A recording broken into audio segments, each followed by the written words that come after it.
Hi, I'm Colleen Valadez with Clearly Organized Professional Services. I'm going to bring you a tip this week, and this tip is really a little bit of a challenge, but I hope you like it. So here we go.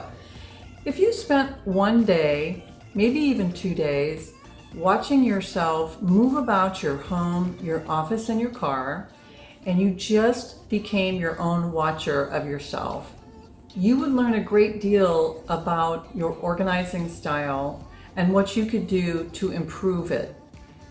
Try it just once. Try it for a couple of days. Just walk around and be the watcher of yourself and see if you lay things around, neglect to put things back, create little mini piles. You'll learn a great deal about yourself, and it's a great starting point to getting yourself more organized. I look forward to seeing you again and providing you with some more tips. Colleen Valadez, Clearly Organized Professional Services. Bye.